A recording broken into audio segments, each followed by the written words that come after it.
From smack blasting to podcasting, welcome to the Sober Junkies podcast. My name's Jacob Neeson. And I'm Sam Rad. And today we are talking to Todd, who lives out in the Pacific Northwest and began his journey in recovery with ayahuasca and is a regular consumer of this product for the purpose of enhancing his spiritual life and is in the process of trying to open a sober living program that gives its clients the option of using this compound to try to enhance their recovery. Hello. Hey, good morning, Todd. It's Sam. Hey. How's it going? Good to talk to you guys. Yeah, good to talk to you again. You're in Seattle or just in Washington State? No, I live just south of downtown Seattle, like I think about 2 miles south of the very famous Pike Place Market. Okay. Cool. I mean, I don't know if you're familiar with this area, but that's a kind of a major landmark, and I'm not too far from there. Right. No, I'll actually be out there for my first time ever in the West or Pacific Northwest in 2 months here, so I'm looking forward to it. We'll see. Nice. Well, let's grab some coffee. Yeah, if definitely. You still drink coffee. If you still drink coffee, that is. I need coffee to function, unfortunately. Me too. There are worse vices. It's actually, I put it this way: it's a drug I can handle. Exactly. I mean, which is not to say I don't sometimes drink too much coffee and then often regret it, but it's something I can live with pretty happily. Yeah, as long as you're not going into that crazy kind of anxiety where you're just like, wow, why did I do this to myself again? It's a pretty legitimate substance, I think, overall. I think the main thing I have to be mindful of is, because since I like it so much and because I'm an addict, I will tend to I will drink too much coffee, and then I get that kind of, like you were just mentioning, I'll get anxiety, which me as a recovering addict, I just prefer not to have anxiety. Oh, yeah. And so I've learned if I can just moderate my consumption, I don't get faced with that afternoon like, oh shit, I've had 5 cups of coffee and now I feel like spun out. Right. Yeah, exactly. Like when your cocaine wears off or something, if you've ever done cocaine. Exactly. That sort of creeping empty feeling. Yeah. All right, so I guess for our listeners, if you just want to give us like a little bit, maybe 5 minutes on your background, how you found yourself where you're at now, and just basically like what do you do? Like if someone were to ask you that question as far as, how you spend your time and what's important to you. Sure. Okay, well, I'm 51 years old, and I am a joyfully recovering alcoholic, an addict. I would say I'm a transforming human being. I've been clean from alcohol and hard drugs since 2009, and I spent well over 2 decades really making a mess out of my own life with cocaine and then opiates, alcohol, benzodiazepines, and to a lesser extent methamphetamine. And so I guess you'd call it my drug taking career spanned from pretty much beginning seriously in 1985 until I stopped in 2009. And so, and my life had, I was in and out of jail, I don't know, at least 12 times, went to prison once, went to the nut house one time. And I say all these things to say that, this last 9 years, since getting sober in 2009 have been really, I mean, I don't want to overuse the term miraculous, but I think in this particular case, it's a fitting word. Yeah. And what I'm up to now, I mean, for the first 8 years of my sobriety, I lived in southern Missouri where I got sober living in my mom's house. I mean, I'd moved back there in 2006 just because my opportunities in life had dried up due to my own misadventures, let's say. And so I was living in a family house there, had access to it. I got sober there and then decided to stay on. And, the family welcomed me at that time. I began being gainfully employed because prior to that, I was really you might say, just an unemployable, addicted head case. And so I stayed there, got really involved in some really dynamic recovery communities. And as you know, I was also involved in the ritual use of ayahuasca, which facilitated and catalyzed my recovery. And so I stayed there for just under 8 years. And then I moved back out to Seattle, Washington, where I had lived between 1985 and 1995. And I have, fairly large community out here. And I came out here with the express purpose of founding a nonprofit that would serve the addicted and alcoholic population. And so that's kind of what I've been doing for the last year is tending to all the things that needed to be done to establish a nonprofit, which will be a vehicle for a sober living house that will sort of apply a holistic and eclectic recovery program or offering for those that feel like they need that, or they feel like they need something that's a little bit different than what is offered by the mainstream. And so that's kind of what I do now. I mean, I'm very involved in a recovery community here. I'm involved in the psychedelic science world, and I'm working on this nonprofit, which, if the cosmos is willing, will come to full fruition by the new year. So that's kind of it in a nutshell. That's a little synopsis of where I came from and what I'm doing now. So how did you get into the ayahuasca journey? Well, the thing is, when I moved back to Missouri, in 1995, I was still, for a while, I was still a sort of a functioning addict. I mean, if that makes sense. I mean, but I was on and off. And so I stayed involved and did a lot of reading on psychedelic themes. And so I stayed kind of plugged in with the literature, I guess the more enlightened side of the counterculture. Although I was not living in the enlightened side of the counterculture, I was aware of what was going on. And so I had read about, I knew that ayahuasca was this sort of legendary drink from the Amazon, that most of us and as a young man, I should say that I was what you might call a psychedelic warrior. Before I moved my way into just a hard drug addict. And I also continued to take psychedelics over the years, even when I was addicted and alcoholic. I didn't really experience the fruits of those things like I do now, but nevertheless, I still tried to stay at least connected in some way. And so having read about it, and also I knew that there was a growing interest in the reemergence of psychedelic studies in academia. I knew that Rick Strassman had received permission to work with DMT back in the 90s. And then I'd watched very slowly this conversation began to build. And even in my sort of drug-addled alcoholic state, I tried to stay aware of those things.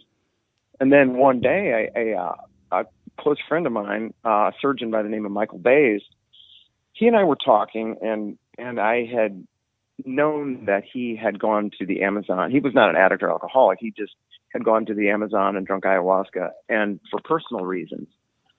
And so in the course of our conversation, this is when I was nearing, like when I was circling the drain in 2008, he and I were talking, and he let me know in a very sort of discreet way that it is possible to participate in these kinds of ceremonies within the United States. And so that one thing led to another.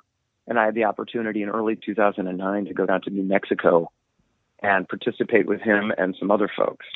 And so that was the beginning of my journey, like in a sobriety sense. Although I didn't get sober after my first sitting in ceremony, a lot of stuff got, I think, started being shaken loose during that ceremony, though. So it was 4 months later that I drank myself into jail for the last time. And when I came to in the drunk tank, dope sick and in alcohol DTs, all of this stuff that was in the ceremony kind of emerged into my consciousness. And I literally started getting guidance as to what to do with that experience. And that's kind of how I got involved. It was through my surgeon friend, Michael.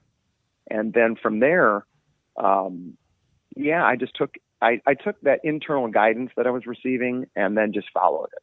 Yeah, your surgeon friend, that kind of seems to hit on the theme that I've heard, Michael Pollan talk about of the betterment of well people, that these substances or compounds can actually help people live more fulfilling and productive and just fruitful lives in general, as long as they're taken with the right intentions and under the right circumstances. And I think the other compounds that would kind of group in for our listeners, because I don't know how familiar a lot of them will be with any of these substances, would be, LSD, psilocybin, DMT, ibogaine perhaps, MDMA, even though is a psychedelic, I don't think would fall into this category just because of its more, hedonistic, addictive properties.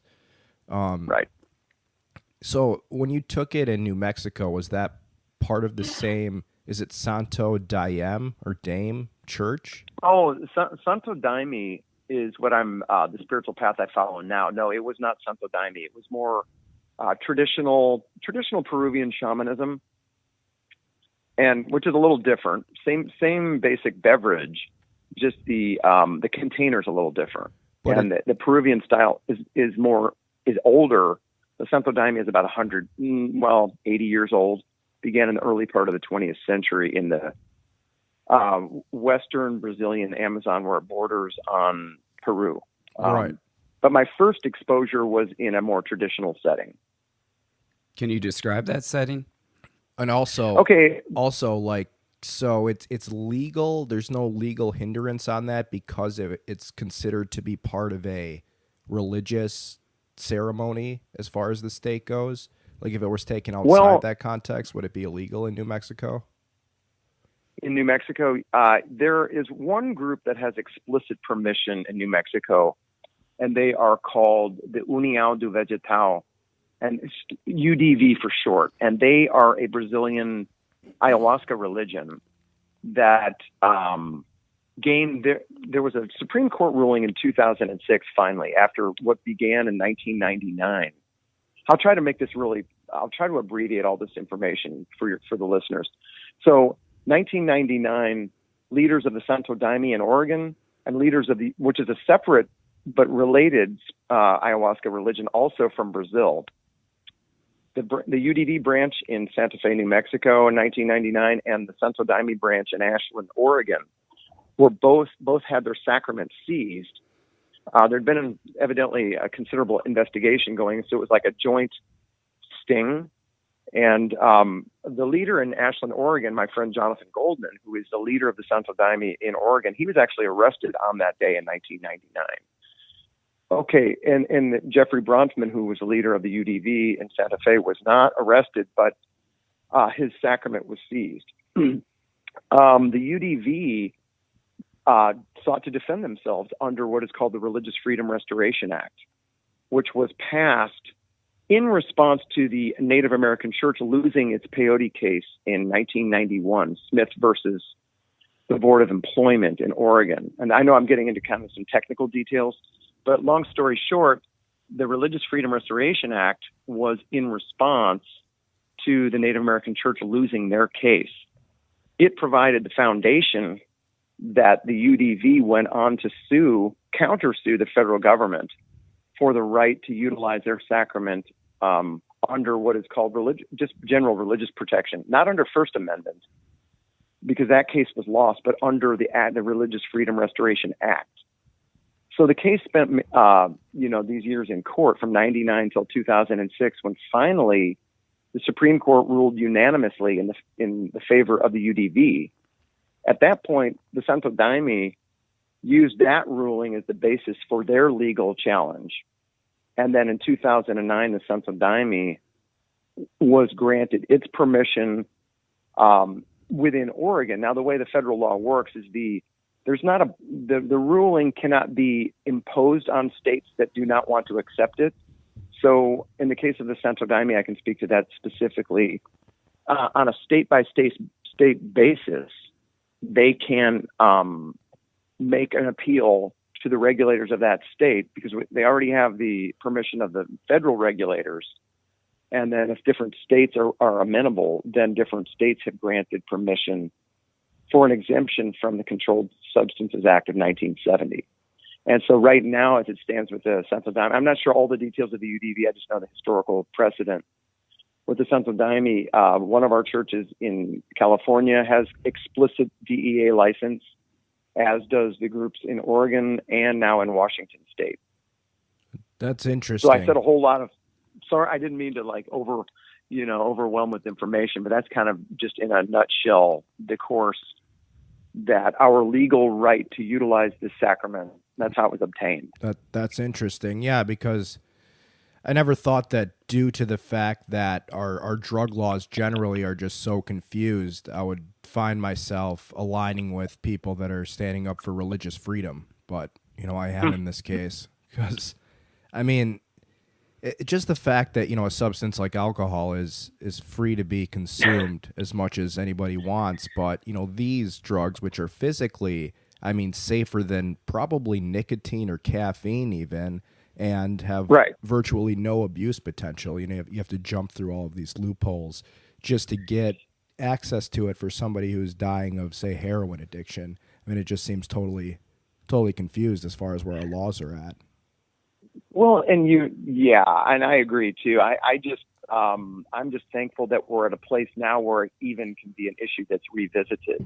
I think for me, as a recovering alcoholic and addict, I literally owe my life to this plant decoction. As exotic and as strange as it may sound to some people, I could not have made it any other way. It facilitated my whole recovery experience. After that, I got involved in 12 steps. We'll probably touch on that in a little bit, but I owe my life to these transformative experiences. Right. I guess we're giving the government and straight society a chance to catch up. So I think I tend to extend them some grace, because what's really interesting too is that our interactions with the DEA are actually friendly. We try to satisfy what their concerns are with respect, to they have concerns, right? They're in their position. And so we do our best to accommodate their concerns, and they have done their best to accommodate ours. And it's really interesting for me and very inspiring, because, as an addict and alcoholic, I went to jail lots of times. I had a lot of issues with authority and all of that. And this has kind of been a healing experience for me to not see them necessarily as the enemy, but to see them as maybe having a different agenda, but one that I can interact with. Yeah. And it's really super healing for me. It helped me get over a lot of resentment.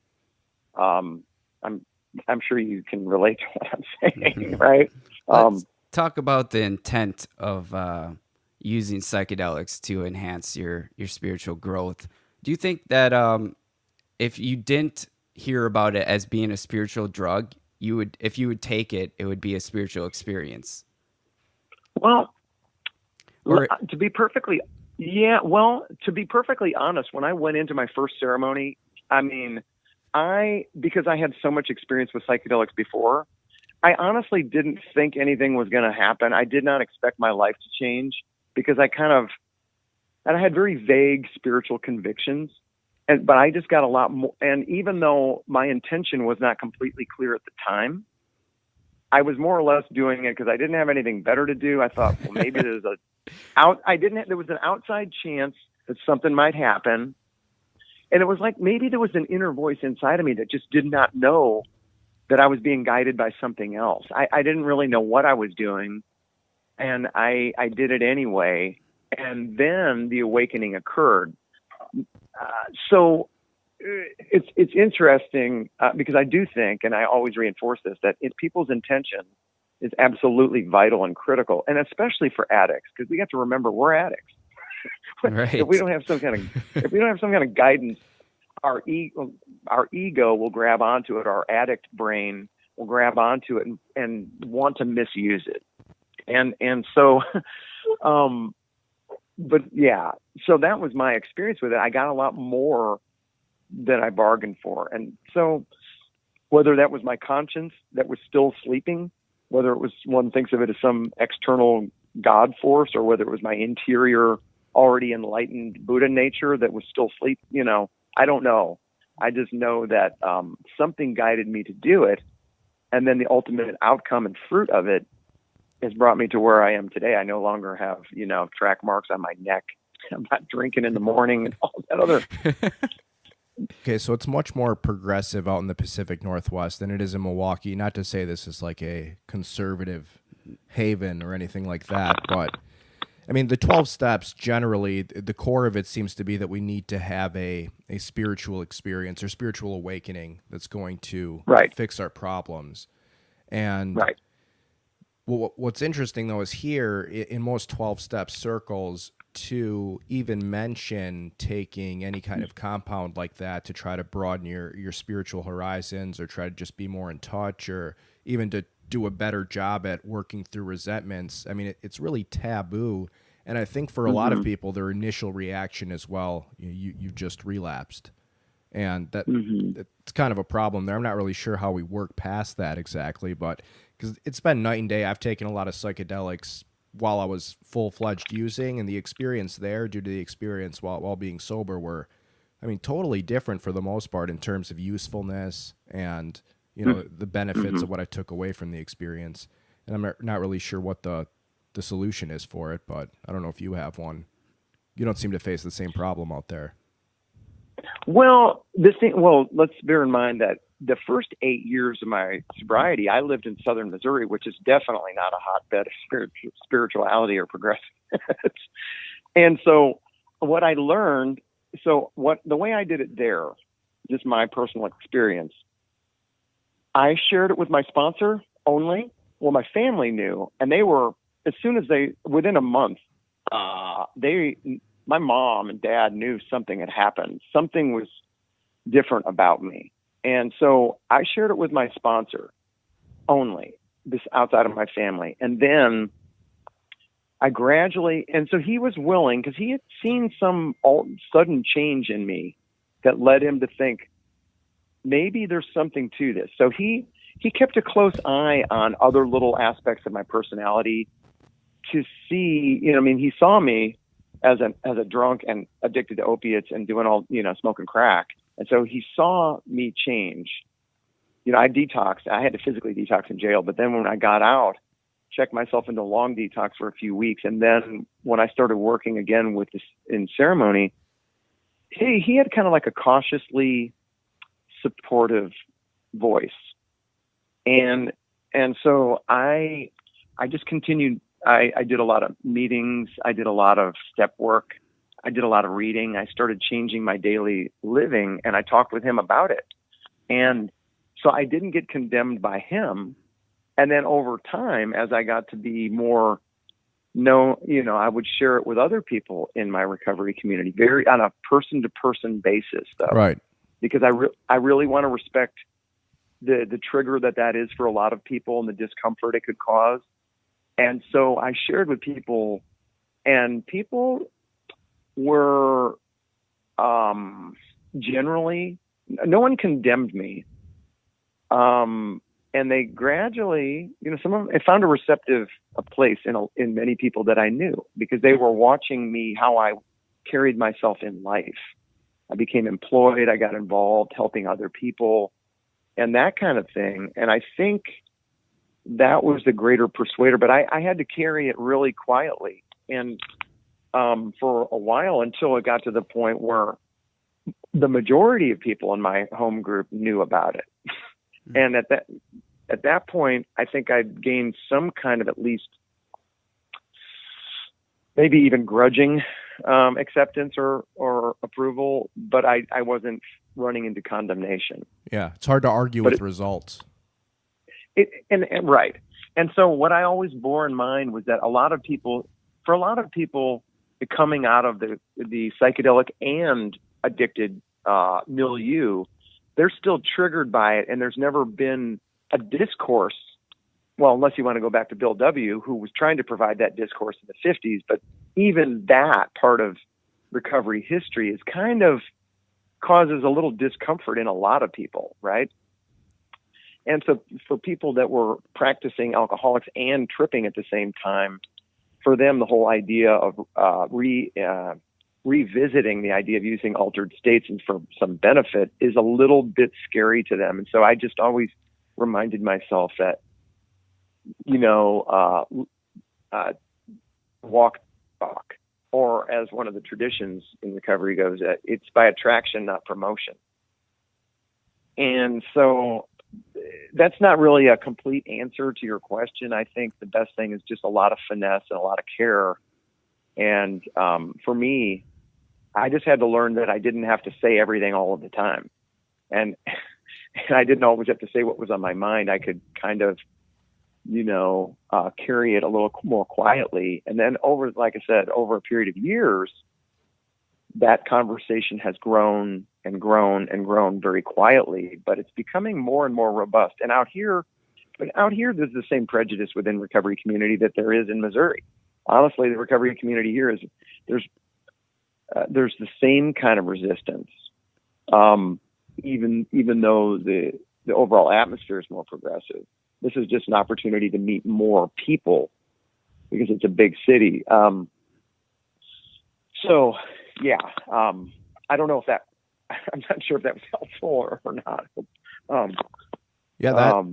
That's definitely useful. I think the skill of just knowing your audience and knowing to just be kind of reserved in what you're sharing and where you're sharing it is just a good life skill in general, and it seems to apply to that pretty well. I think good, and I'll just end with this: a good sponsorship, if you have it, they will oftentimes, if they really see the sincerity of your intentions, will be somewhat surprisingly likely to maybe work with you in this area, so long as you're not giving them red flags in other areas. I think good discernment can actually pick up when someone is full of shit or when they're actually truly growing in a transformative way. Right. But only time will be the persuader there. So you said that you did your 4th step, or that you the people that you sponsor, you give them ayahuasca for their 4th step, and they just take it, and then whatever comes to their mind is what their 4th step is, right? Well, I actually, for those that I sponsored that approached me, I would never. So the way I handle it is I never advocate per se. Right. I let people know my story, and a lot of them already knew it. And so if they approached me about it actually, the ceremonial experience would help them with all the steps 2 through 12. Step 1 is kind of a conclusion they have to come to on their own. But for steps 2, and especially 2, 3, 4, 5, I found because there's such a generous bandwidth of biographical information made available during ceremony, the 4th step can really, at least for me and many other people with whom I've worked, their 4th step got a lot of traction after ceremonies. Okay. I mean, they would add other things that didn't come up in ceremony, but it opened up a lot of willingness to actually look at these things. And that's a thing, willingness on the part of reckoning with our past is a difficult thing for us to do too. And I think that wealth of sometimes suppressed biographical stuff coming up gives a lot of good material to work with. Right. I can see how that could be extremely helpful to take ayahuasca and then, have this spiritual experience for how long is the experience of ayahuasca? 12 hours or 24?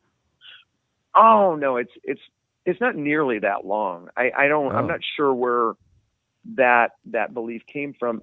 Really, the peak of a single serving, it's pretty much you're into the afterglow by hour 4. Oh, okay. So it's much more like psilocybin than LSD in terms of length. Yes. In fact, yes, it's much more of duration of psilocybin.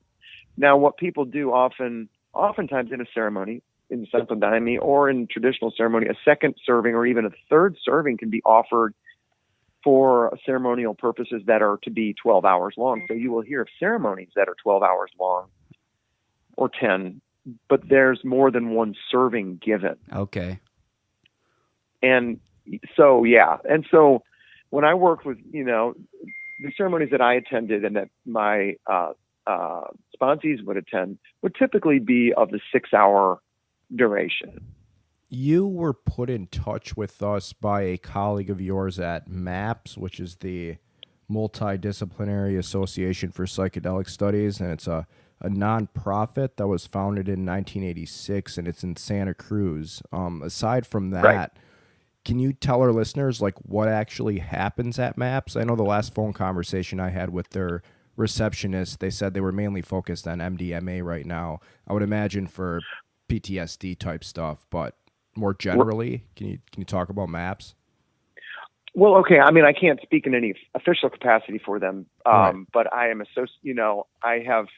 I have friends within academia that have been part of MAPS sponsored projects or joint projects so MAPS was founded by Rick Doblin, that's their director, and as a way of reintroducing or exploring, investigating, and then reintroducing the idea that psychedelic experiences could be beneficial to people's mental health, spiritual health, and just an aid to good living.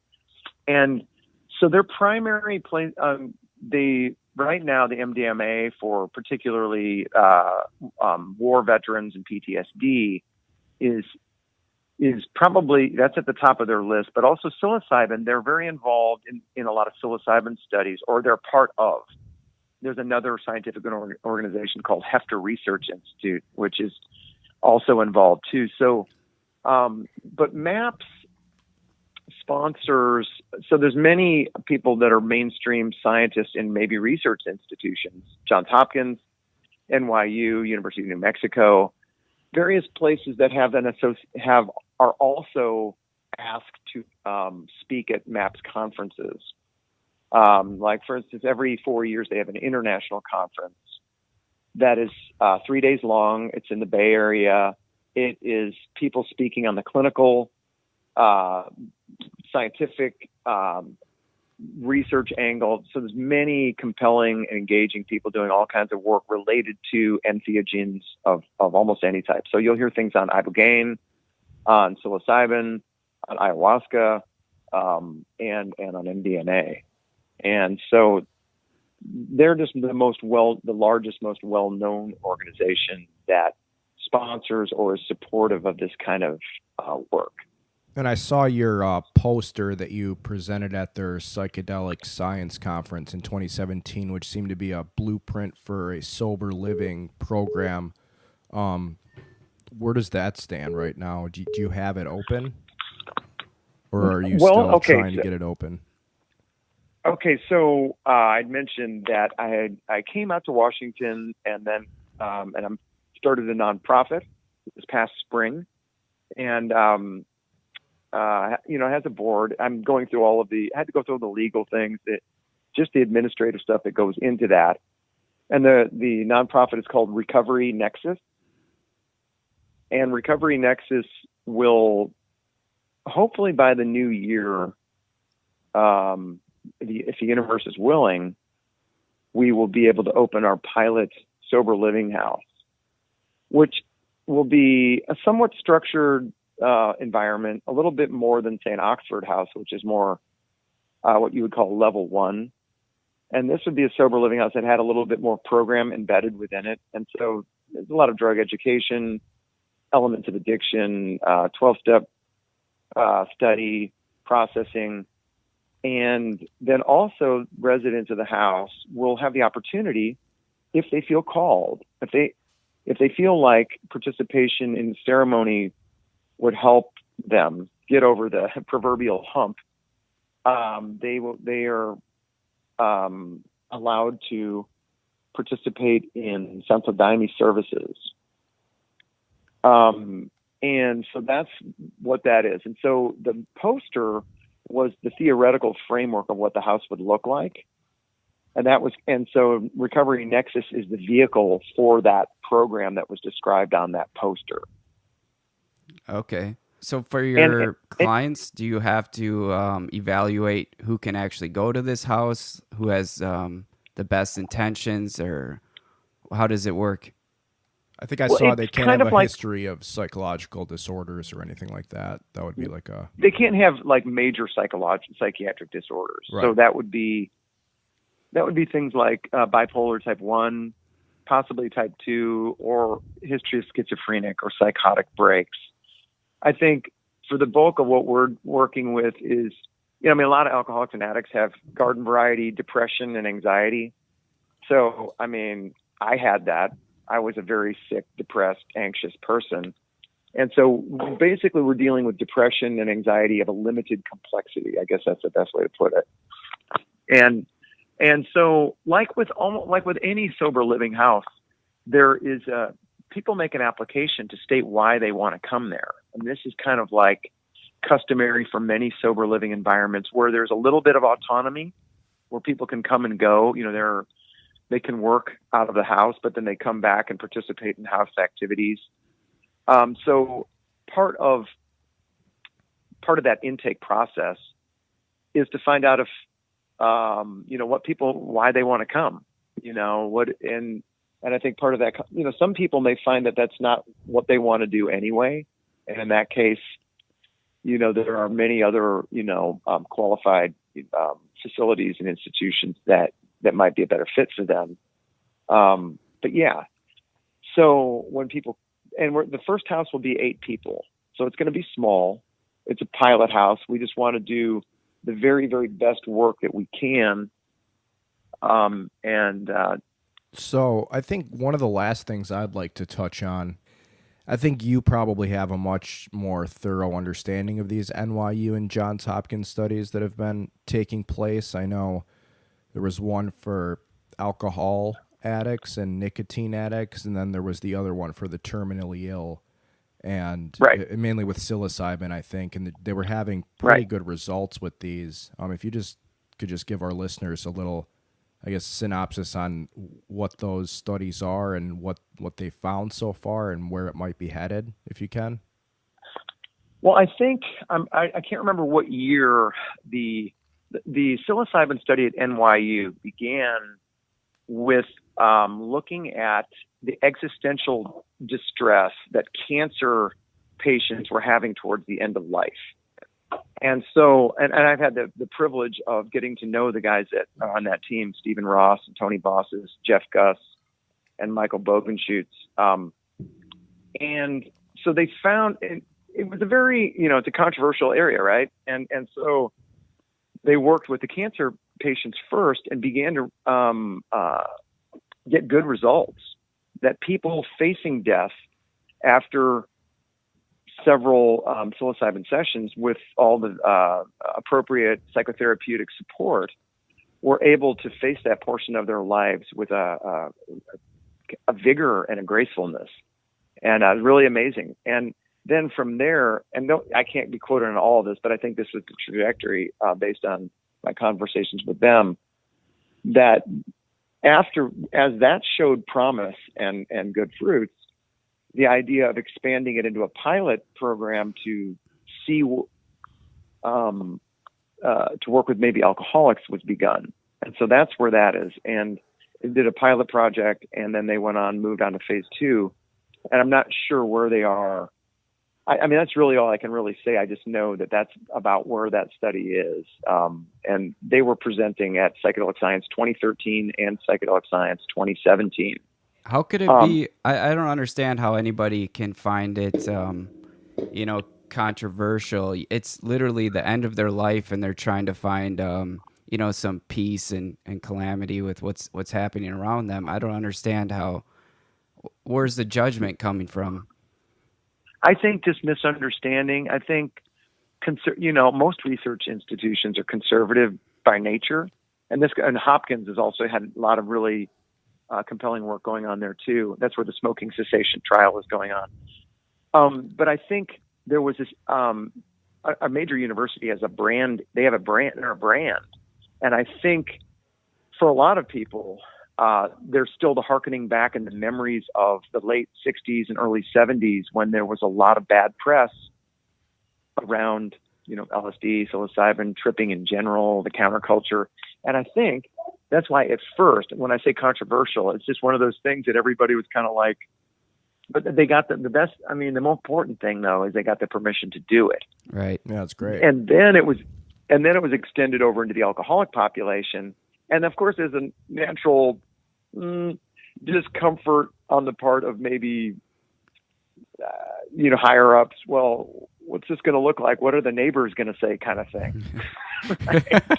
And right. And I think, and so I know, but the thing is, everybody's been really doing careful work, and the fruits are starting to show themselves. And even the hardest boiled skeptics are honoring what seems to be good work and has shown itself to be good work.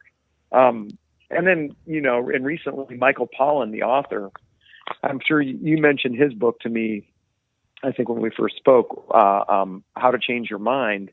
And then my friend Don Lattin had written a book, incidentally, the year before, called Changing Our Minds, which reviewed all of the psychedelic research going back to the 1950s.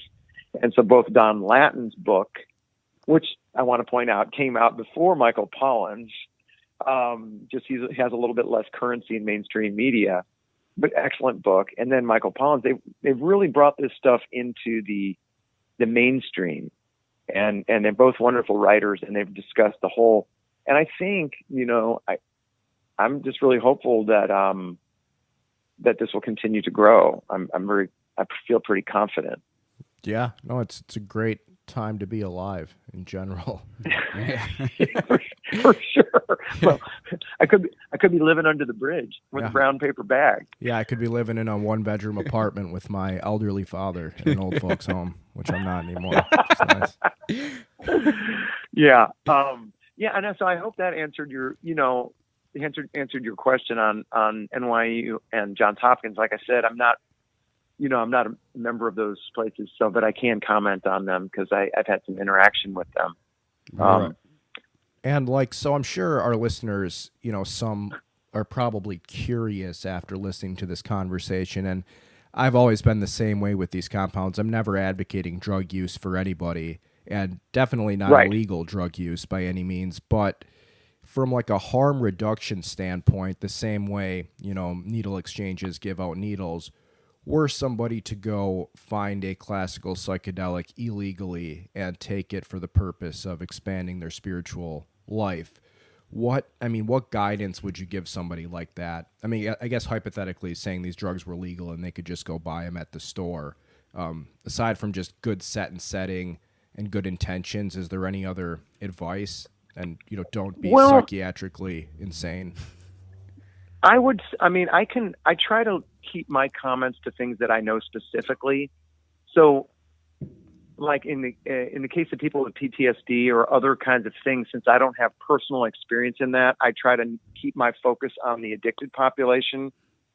And what advice I would give to them, I would suggest all people find knowledgeable voices in their particular area if they were going to seek this out for some kind of personal improvement or growth. But what I would say to the addict population, even let's say, more than likely, these things are not going to be available anytime soon in the corner store, which in a lot of ways is actually a good thing. I think not to put controls on things, but it's really good that people approach these things in some kind of structured way, I think. I don't think we should criminalize those that don't do it that way. But I think for a lot of us, I think finding structure and finding people with whom to work is really key.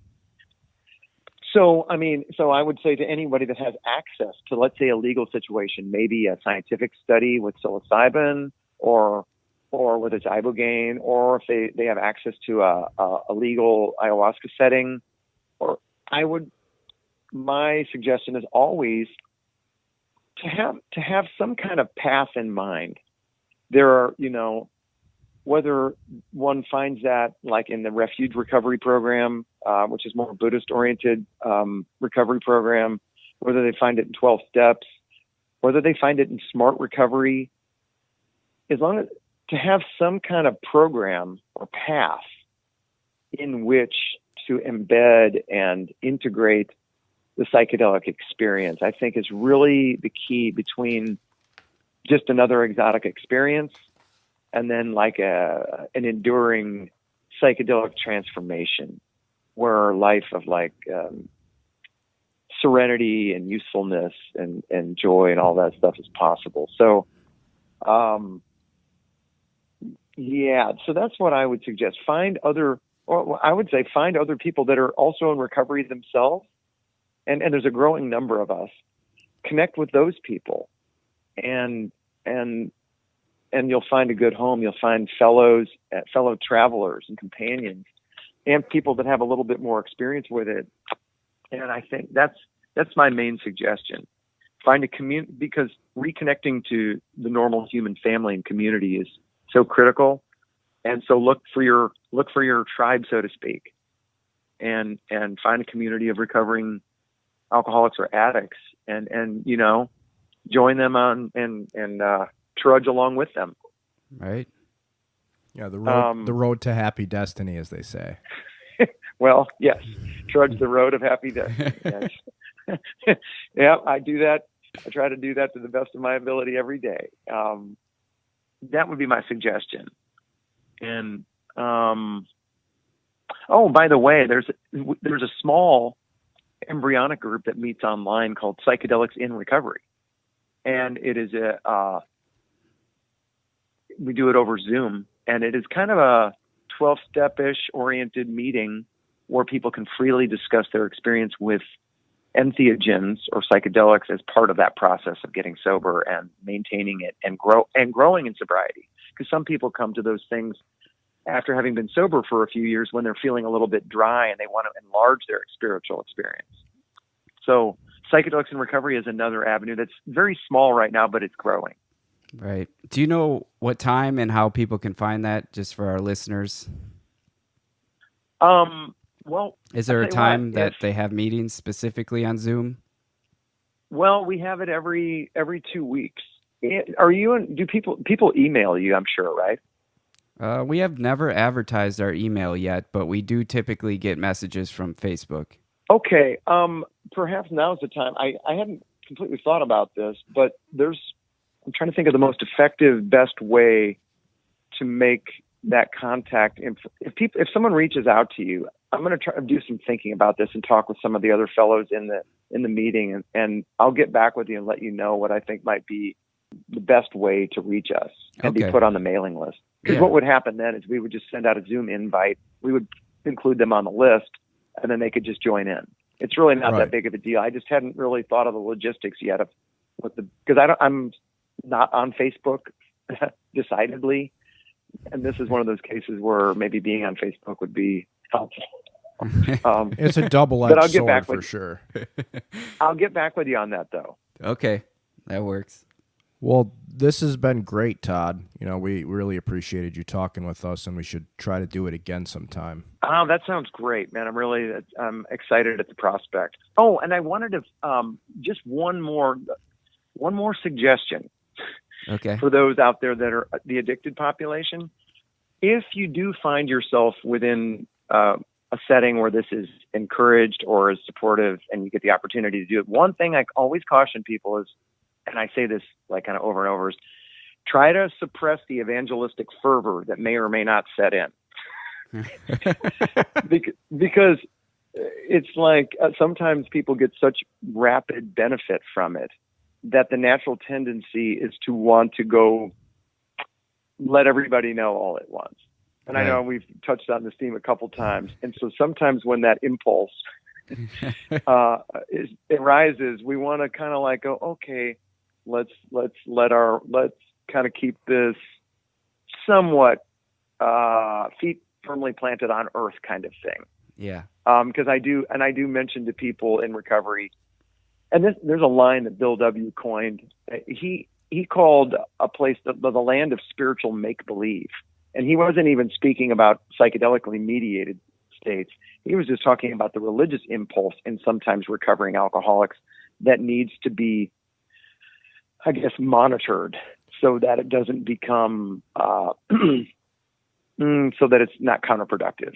And so I just wanted to say that to any alcoholics and addicts out there in the listening audience, because I had to deal with that my own self. When I started getting better, I had a great temptation to want to tell a lot of people.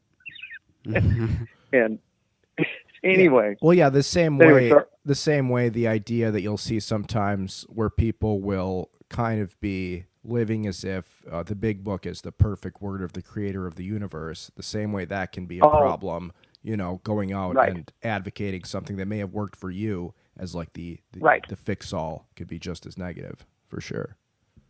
Exactly. Well, great. Let's keep this conversation going, guys. Yeah, definitely. I just want to thank you guys.